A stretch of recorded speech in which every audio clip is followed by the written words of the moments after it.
Time is an omnipresent part of the universe that can't be broken. It is possible to bend time by traveling close to the speed of light. But is there a way to do this under the common scenario of being a normal human being in your day-to-day life? Well, I think there is. And I'm not talking about drugs, just being completely normal and living your life.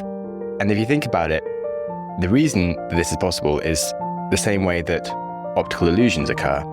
It's possible for us to look at a completely straight line in an illusion, and yet we'll see something that is bent, just like our mind's inability to comprehend true physics of the straightness of a line. We can also bend time for ourselves. Hello and welcome to the Growth Mindset Podcast. I am Samuel Webster Harris, and today we're having a fun episode around how to enjoy getting more done and enjoy filling our life with slower, longer moments, becoming masters of time, as it were. I would genuinely say this episode is possibly one of the most important things I've written. It's a collection of ideas that I've created over the years and worked on as I've gained extra insights from psychology, which only further helped me understand why some of these ideas make sense. I personally struggle with ADHD and the feeling that time is flying by at 1,000,000 miles an hour without my control of it. And for any human in the world these days, things are only ever getting faster and faster as there's just increasing demands on our attention and distractions just filling our minds with things to do. So diving into the psychology of our perception of time and how we waste time is a huge plus in how to take back control for ourselves. If you are into any of Cal Newport's work on the deep life and slow productivity, this episode complements his work very well, whilst actually being a completely different and original set of concepts. I would say that Cal Newport is totally great. I definitely recommend reading his books or listening to him, and I do want to specifically break down quite a few of his best concepts on the show. But today I'm going to help you build a framework to create an experientially longer and fuller life, and also help you capture lost time better, be more productive, feel calmer when under tension, and we're going to learn about how to reframe negative feelings in general and create more safety and calmness within ourselves so we can enjoy more of our moments in life without the urge to rush right through them.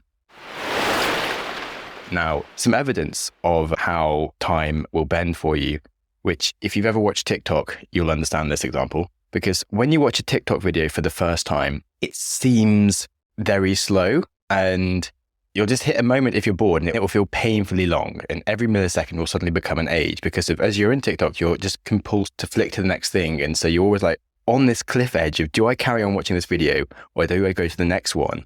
And it makes the video very long. And then you finish it and you're like, actually, it's good enough. I wanted to send it to someone. You'll be rewatching it and it will finish super fast. And you'll be like, whoa, that was really quick, because you've already watched it and your mind's no longer like worrying about whether you're going to stay or go.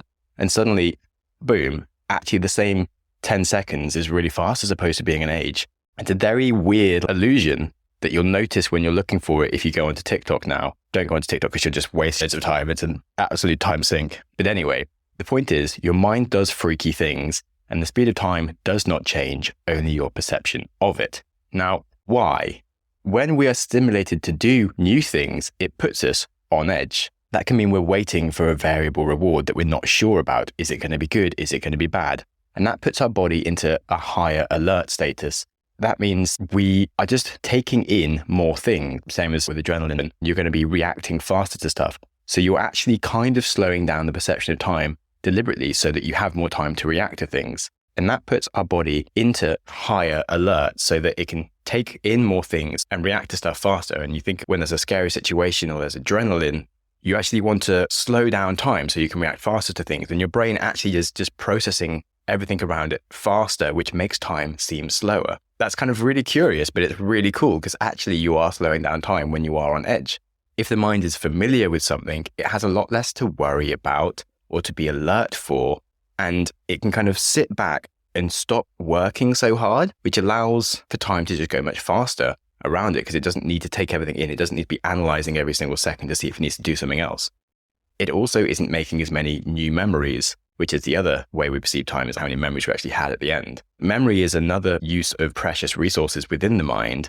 And when you have millions of inputs coming at you from everywhere, the brain is just busily ignoring almost everything to forget as much as possible, so that when you do something that is new, that has something it needs to remember, it will work harder to remember that, and it'll pay attention in those moments. It'll be busy forgetting everything else. These are some interesting conundrums about the way that perception of time works. That means we can trick our brains as much as we can trick our eyesight into perceiving time in different ways. And so what practical lessons can we gather from that to use in our own lives? Well, one, regularly do new stuff. And something that I like to use for myself as a metric is the amount of photos that I take, because that's just a very reliable barometer for how interesting and novel my day-to-day life is at that point in time. Because if I look back at a month and I've been taking loads of photos, that means I've been doing stuff a lot, because I've been doing new exciting things that I want to remember and I'm making memories. And if there's no photos, it means I've probably just been sat at home, working, not talking to anyone, not seeing friends, not going places, and there's no memories. And it's just like a blank space in my life. There was a month and this has disappeared. So that's a bit of a warning sign for me that I should be doing more new stuff. Some months will be full, some will be rather empty.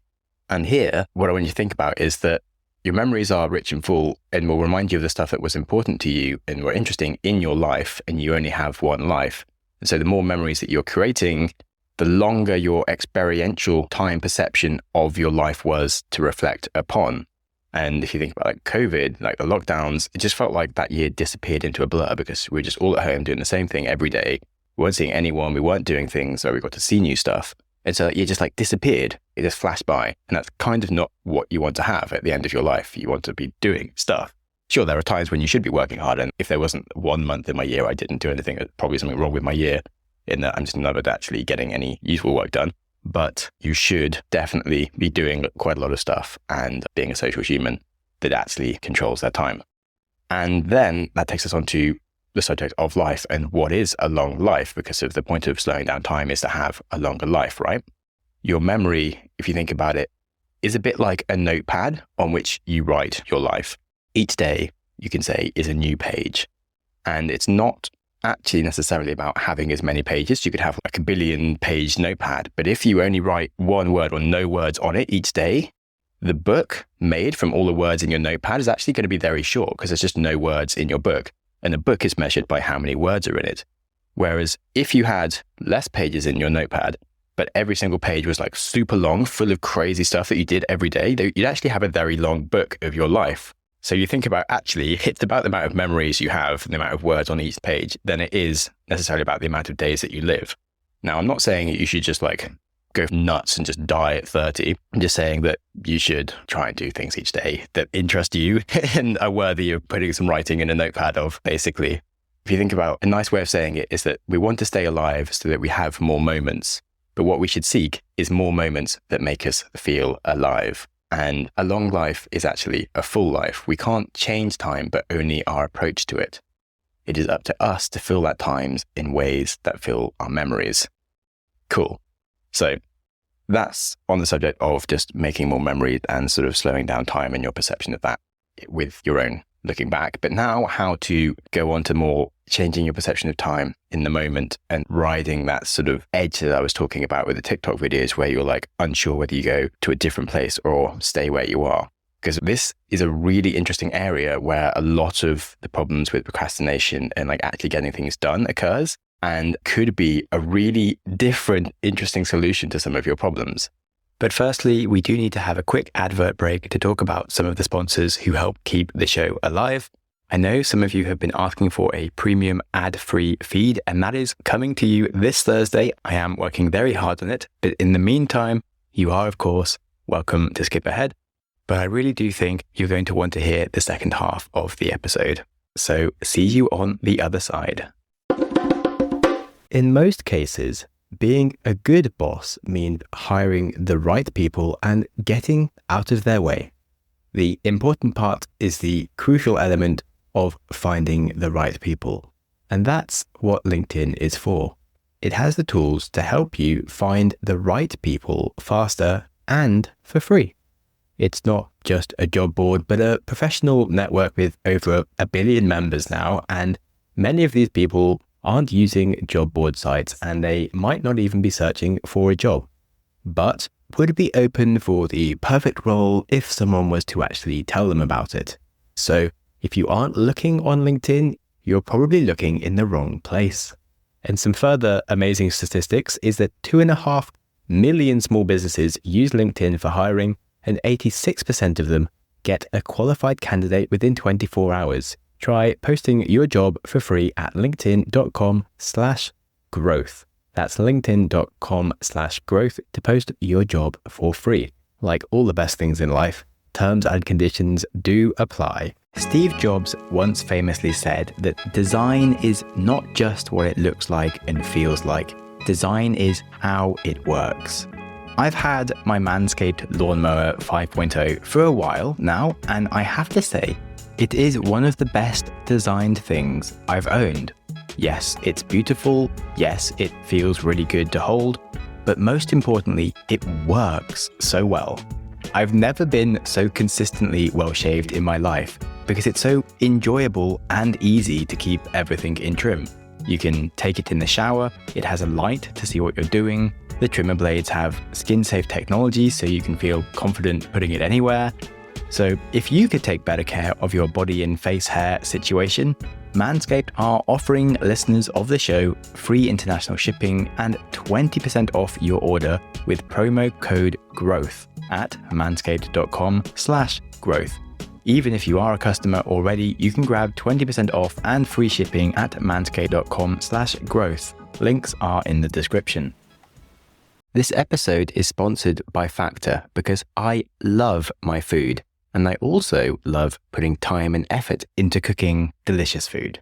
But I don't always have time, and on the nights that we don't have time to cook, what has become a bit of a default for us is often eating pizza, and that isn't ideal. I have been seeking something healthy and equally delicious, and Factor meals are a game changer. With over 35 different meals that can be prepared to suit your needs, so calorie smart or extra protein, vegan, as you wish. They have everything, and their fresh, never frozen meals are ready to eat in 2 minutes and approved by dietitians. So however busy you are, you can still enjoy nutritious, really, really good tasting food. So if you're interested, head to factormeals.com/growthmindset50, or you can use the code growthmindset50 to get 50% off your first box and 20% off your next month. That is code growthmindset50 at factormeals.com/growthmindset50. As I was saying, there is something fascinating about uncertainty that expands our experience of time in the moment. I think there's a really cool area around reframing your feelings here to want to ride that edge in the same way like a surfer wants to ride a wave. Because often the feeling of anxiety is something that we'll want to resolve and do something easy instead. So, when I'm stuck with my writing or my editing, I want to relieve that tension by going to the fridge and eating. And that's just me. I might find myself also checking my email or my social media or the stats on my podcast or reading the news or going to LinkedIn. And anyway, that's just what happens when I'm trying to do something that's difficult. Often also, if I find myself in a conversation with someone that just doesn't feel relevant or interesting to me, I kind of get the urge to just stare at my phone. I can just feel it in my pocket, be like, hey, I've got stuff that's actually interesting. And I'm like, gotta go. I'm a human and I'm not that used to sitting with the tension of being in one place, but feeling like there's another place I could be going to. But actually, can we reframe that feeling? And can we be like, hey, this is a friendly feeling. There's some tension within my body, but I don't need to resolve it. Because these are the moments where time is slowed down to us. And can we instead think of this as an opportunity to be mindful and perhaps in flow? Now, a wave in water is caused by two conflicting pressures, and it creates this wall of water that you can ride and surf on. And the edge between our two wants of staying in this conversation or going somewhere else and reading my phone or editing or just going to the fridge, that creates a conflicting pressure. And we're on that wave of pressure. And do we jump off that edge, that wave, and go do the other thing? Or do we continue on this cusp of this difficult task and ride that wave? And can we relabel that feeling of wanting to give up as the moment of surf? That is the moment of flow that we are seeking. And that's the moment where we should be digging down and trying to stay on our task, like the surfer that wants to stay on their surfboard because they actually want to go surfing. Because ultimately, surfing a wave is much harder than just sitting around in the water doing bugger all.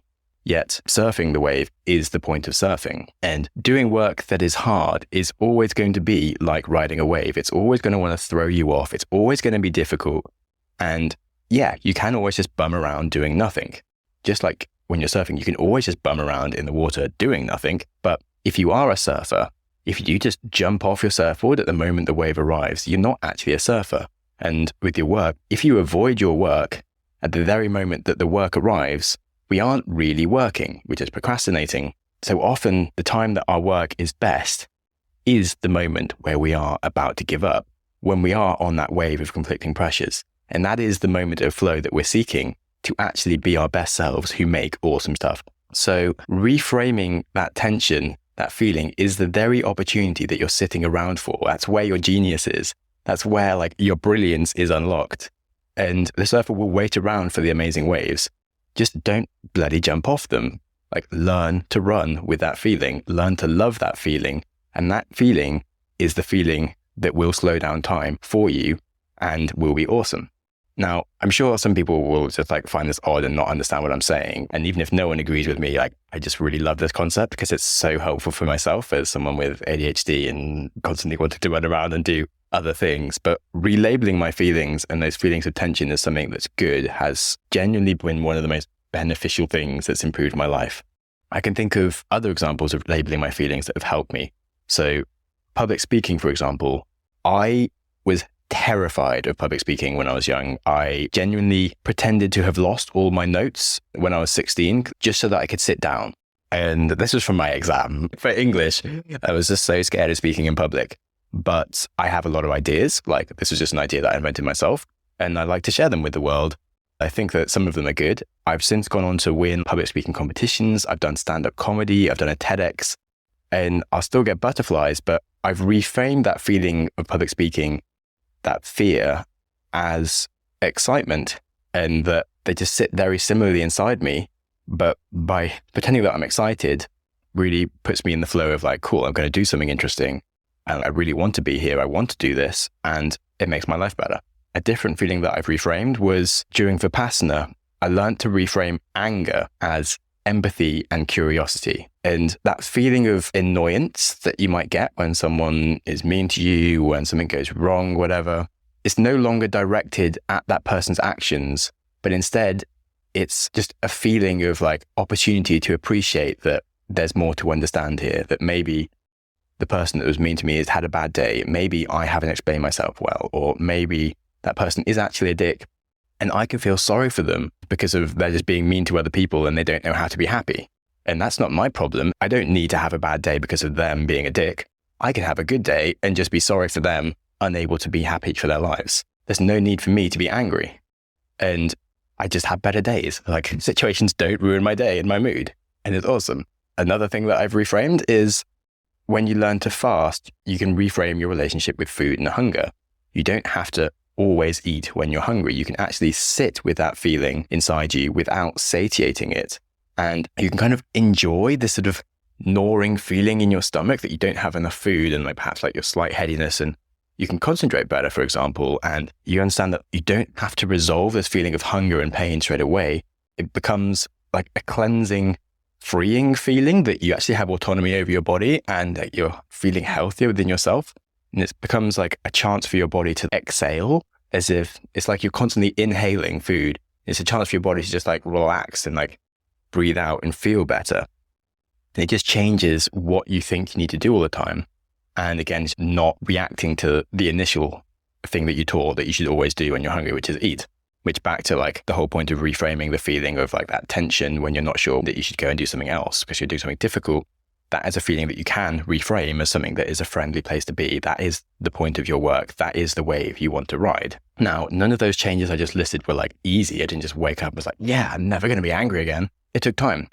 They did all teach me that emotions don't always mean what you think they mean when you first have them, and that you can learn to interpret them differently and use them just as a signpost of opportunity for something that is wiser and better for you, and that you can make the choice. And so, what does this all mean? I've got a bit off track from the topic of making our experiential life longer, but I was not accidentally talking about productivity under the guise of emotions and surfing, because learning to feel these moments of tension and flow does just mean we can stay in them longer. And those are the moments that time slows down for us. That's when time can drag painfully second by second, but it's also when it can just pass interestingly and curiously second by second, where we're just taking more in and doing more stuff. And when we savor those slow moments, we can spend more of our lives in a time of slower perception that makes our life feel longer. And so if you want to slow down time, you do just need to observe when time slows down and stay there. Because when you run away to the safety of easygoing things where time just disappears, that's the opposite action of someone that actually wants to experience their life. You're just trying to ignore your life. And so growing your ability to stay in periods of slower time and actively seek out those activities is just going to make your life and your moments much longer. Like Nir Eyal says, that time management is pain management. It isn't easy, but if you can do it, your life will reward you with a greater sense of fullness. And our life is ultimately just feelings, and it doesn't have that much to do with physics. So it's not about what is true with time, but about how we sense it. So there you have it. That was just one master theory about slowing down time and living a fuller life. And fretting about where all your time goes is not the way to spend the one life you have. Enjoying your moments and working with time is the way to live it.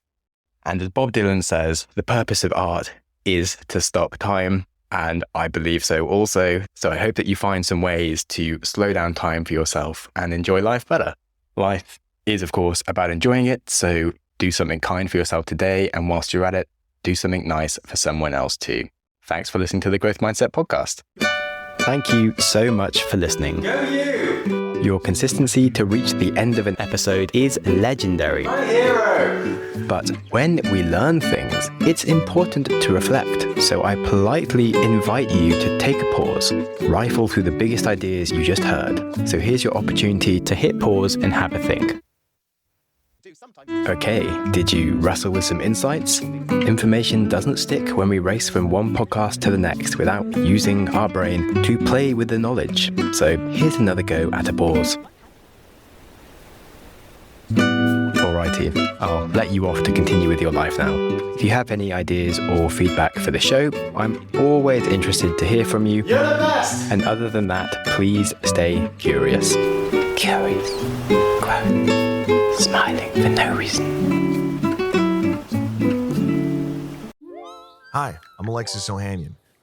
You may know me as one of the co-founders of Reddit, but more recently, a large part of my identity is being a father to my wonderful daughters.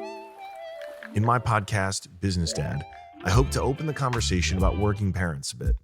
You'll get to hear from a wide range of business dads, from Rainn Wilson and Guy Raz to Todd Carmichael and Shane Battier, to find out how they balance being a dad with a successful career. Business Dad is available now, so be sure to listen and subscribe wherever you get your podcasts.